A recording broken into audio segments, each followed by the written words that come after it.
Well, it is now time for Inside the 10 as I welcome Michael Shamus, Gus Warland and Andrew Webster.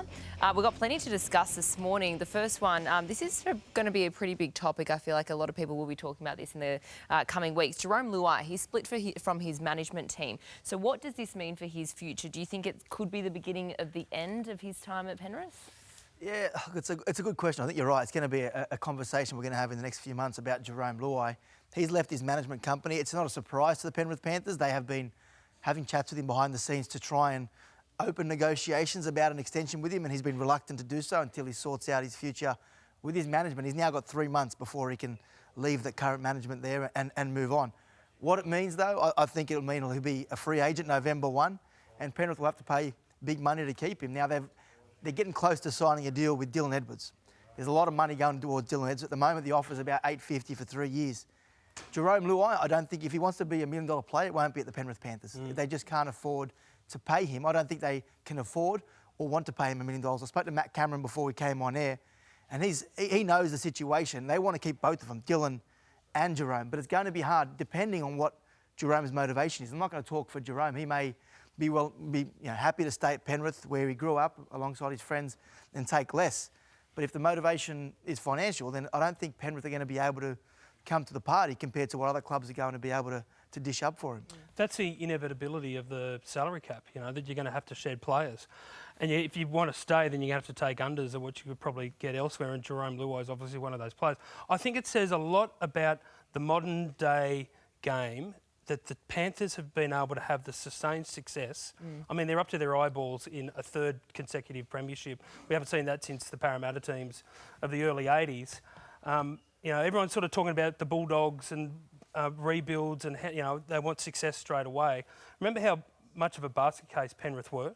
Like, it took them so long to turn things around. It took them the best part of 10 years to turn things around, and they're bearing the fruits of it now. It's remarkable, and it says a lot about their club, it says a lot about their coaching, and it says a lot about their pathways, that they've been able to maintain a level that they have for so long. So, I just think, like, if they lose Luai because of the salary cap, then so be it. They've done their job because they're looking at, like, possibly 3 premierships in a row. They're losing 3 or 4 players a year every year and continue to be right up near the top of the table. And coaches too. Absolutely right. But I think the culture there and playing with your mates, and $850 is still a good salary. You may want $1 million, but $850, play a bit of rep footy, you top it up and so forth. I've got a good feeling that they might keep this group together. I think as they see more premierships, not just 3.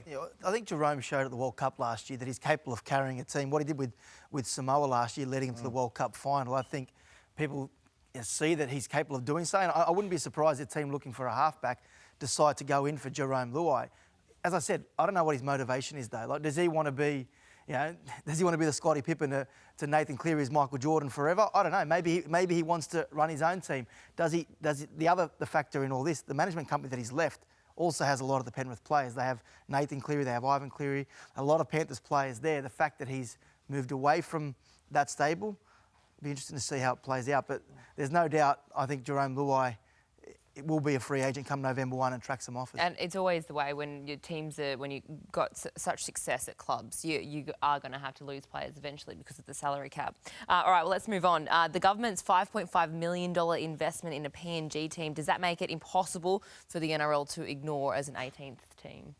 5.5, that doesn't touch the sides. It barely What's buys your a round paycheck? of drink. Tell you what, hey, you got 5.5 to give away? Well, I'm not a football club. I have the overheads of one.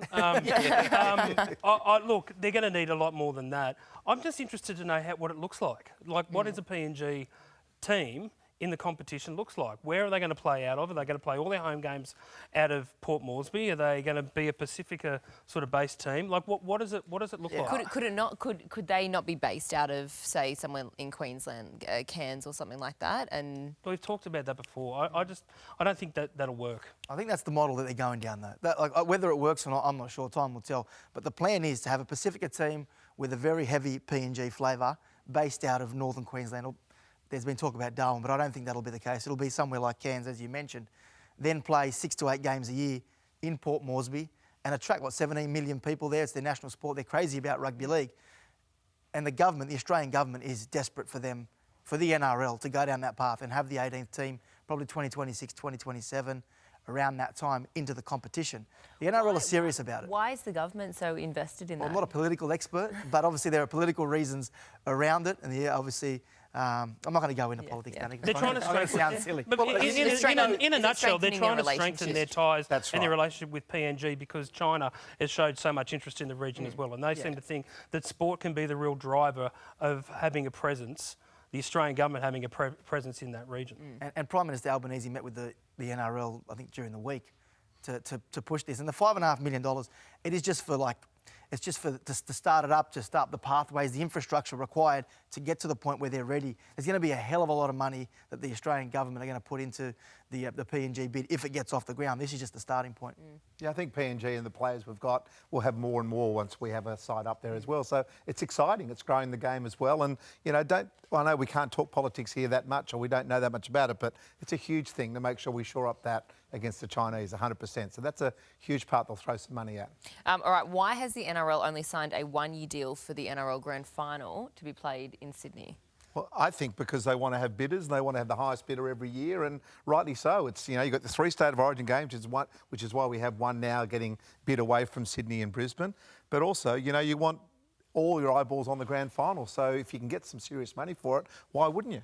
Peter V'landys isn't happy that the New South Wales government just hasn't stumped up the $800 million that was promised to ACOR for a refurbishment of that stadium. He also wanted those funds redirected towards suburban stadiums. The Perrottet government said no, because we're in the middle of a pandemic. But Peter V'landys, that's a word that the great PVL isn't accustomed to. I know. So he's still pursuing it like a rabid dog, and he's going to try and leverage the grand final to get it. I'm not opposed to it going to Brisbane. I don't think it should be anywhere but Sydney or Brisbane. But I don't like this whole idea of a Super Bowl idea of taking it to Adelaide or Perth. I agree. I just don't think. Yeah. I think those two markets, Sydney and Brisbane, deserve to have the showpiece event. Because you want the fans of those teams who are in it to be able to afford it and to go to it. I understand with State of Origin where you do one interstate at a different ground and then you have a Sydney and a Brisbane one, but for the grand final, I feel like it's... You agree? No, I think it's the right model. I don't mind if it goes to Brisbane. We've played there already. Yeah. It's just a matter of now the NRL trying to leverage the government into a deal to make sure they get money for suburban grounds. There's already $300 million heading towards Penrith for a refurbishment there. We've got to pay for this. We've got to pay for this big Vegas junket. We're Absolutely, cannot wait for that. All right, we'll discuss the details in the break.